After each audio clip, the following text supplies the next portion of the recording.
대통령별의 순간 대운 찾는 법 169번째 챕터. 업과 운명관. 통상 업이라 하면 과거에서 이미 정해져 버린 것으로서 그 필연적인 결과는 변경되지도 않으며 또한 우리들은 그것을 참고 받아들일 수밖에 없다고 해석하고 있다. 업인 업과가 인과성을 전제로만 하고 추리해 나가는 관계인 이상 과거에 있어서의 업의 결과를 인수하지 않으면 아니 될 것이다. 불교의 업설에는 이러한 일면이 있음을 부정할 수는 없다.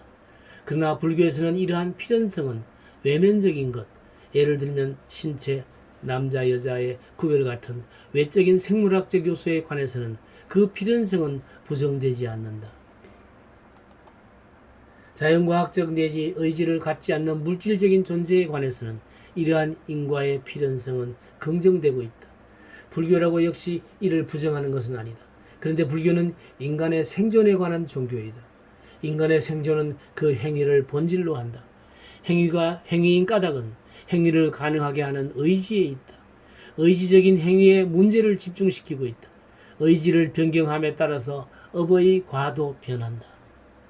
자연과학에서의 인과의 필연성은 외적인 원인 결과이지만 불교에 있어서의 필연성은 내적 조건에 의한 것이다. 즉 업은 내적인 의지를 조건으로 한다. 운명은 신 등과 같은 외적인 것에 의해서 정해진 것으로 그것은 어딘가 밖으로부터 온 것이다. 그러나 업은 자기 자신의 마음 가운데에서 성장한다. 불정 가운데서 자연과학적 또는 생리학적 인과의 필연성과 불교적 혹은 인간적인 인과의 필연성이 명료하게 구별되고 있는 유명한 일문이 있다. 이것은 수타니파타의 개에 나타나 있다.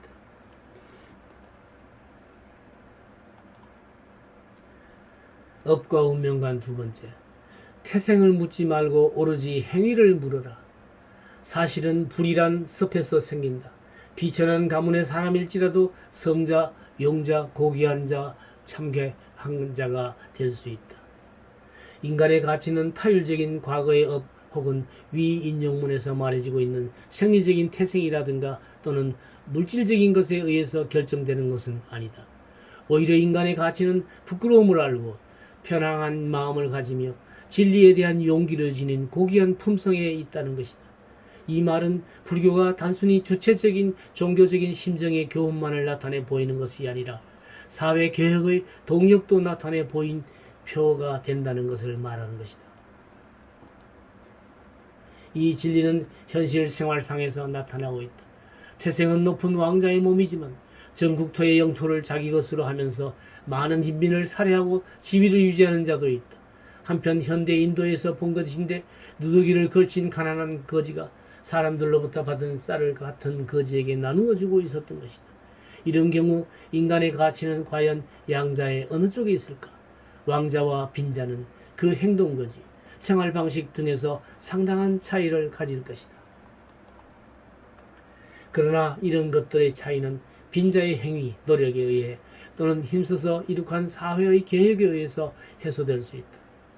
하지만 그러한 심정은 외적인 제조건을 넘어 스스로의 손으로 획득해야 할 일이다. 남에게 의지해서는 아니 된다. 불교에서는 이러한 진리를 스스로 짓고 스스로 받는다. 자업자득이라고 가르치고 있는 것이다. 의지는 한계 지어진 것이 아니다. 때문에 결정되는 것이 바뀐 신학적 결정론이라든가 또는 의지 결정론, 윤리적 인생론적인 결정론이라든가 무릇 어떠한 것이라도 밖에서 의지를 한정시키는 것은 불교의 업론이 아님을 알아야 할 것이다.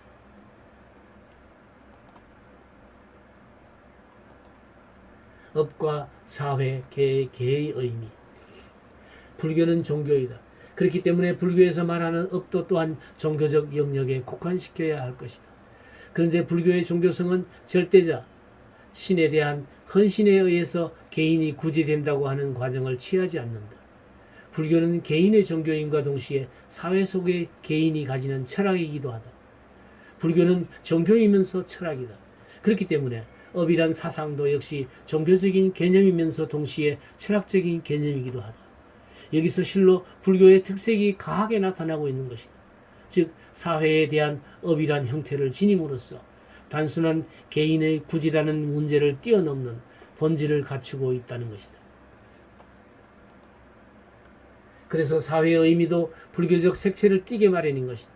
대체로 우리들의 상식적으로 사회라고 일컫고 있는 말에는 다양한 내용이 들어있는데 환경, 자연에서부터 인간사회, 동물사회, 민족, 관습, 복지사회라는 낱말에 이르기까지 모든 것이 사회라는 개념으로서 파악되고 있음이 보통이다.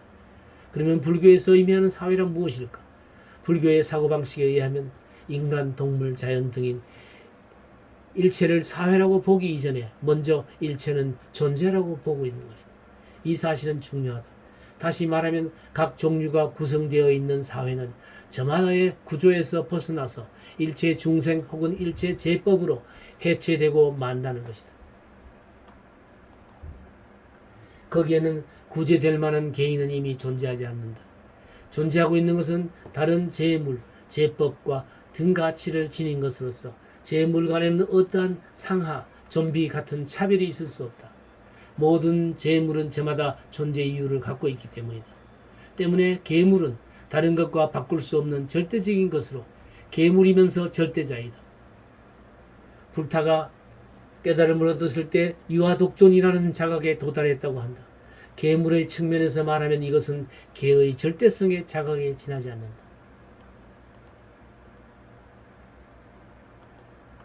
한편 절대성의 측면에서 보면 절대성이란 계물을 초월한 데에 있다. 불교적으로는 나라는 무화시켜버린 곳에 있다. 나를 무화시켜버린 곳. 불교에서는 무아라고 하는 철학적 종교적 개념이 그것이다.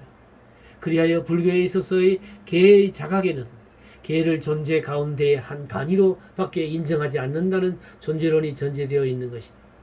따라서 개의 자각이란 역설적이지만 실은 개의 없음을 증득하는 것이다.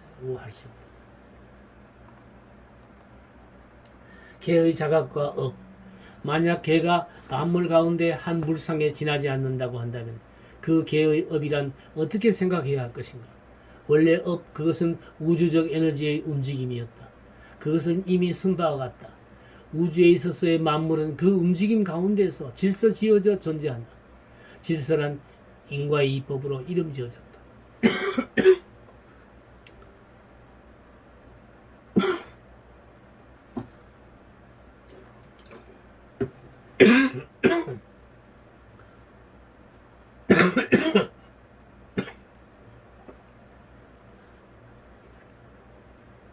만물은 우주적 인과의 이법에 의해서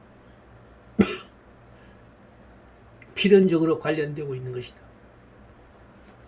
업도 우주적 에너지의 움직임인 한 그것은 또 우주 질서 가운데에서 생각될 수 있는 것이 아니면 아니 된다.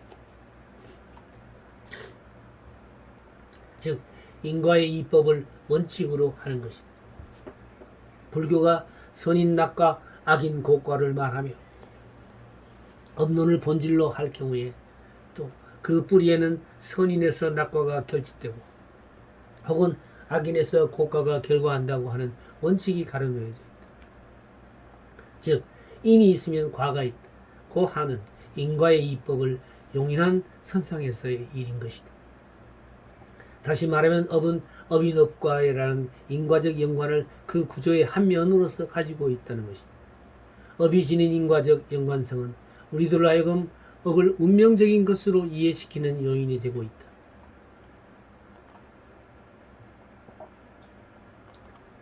인간이 지닌 육체적인 다양성도 그 대부분은 생리적인 인과의 연관성에 의해 초래된 것인데 그 육체적 다양성의 대부분은 생리학적, 물리적 분석에 의해서 인과 연관의 필연성으로서 과학적으로 입증되고 있는 것이다.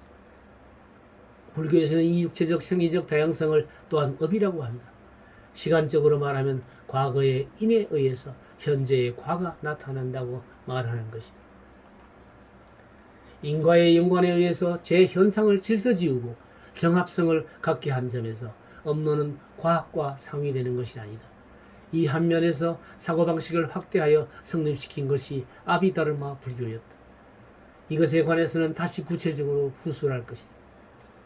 단 업론이 과학적 결정론과 다른 점은 업론에 있어서의 인과 연관의 필연성은 생리적 물리적인 것에 한하는 것이어서 내적 정신적인 것의 영역에는 미치지 못한다는 것이다. 이 별의 순간 찾는 법 강좌는 현재 오프라인에서도 1년 과정으로 진행되고 있습니다. 매주 토요일 오전 10시부터 오후 1시까지 3시간씩 해서 여기 서울 동국문화대학원 대학평생교육원에서 진행되고 있습니다. 성북구 성북로 28길 60에 위치한 대학입니다. 등록 기간은 1학기는 3, 4월, 2학기는 8, 9월에 등록 신청을 받습니다. 이 전화번호와 메일을 참조해서 등록 신청하시면 되겠습니다. 관심 있는 많은 분들의 참여를 기다리겠습니다.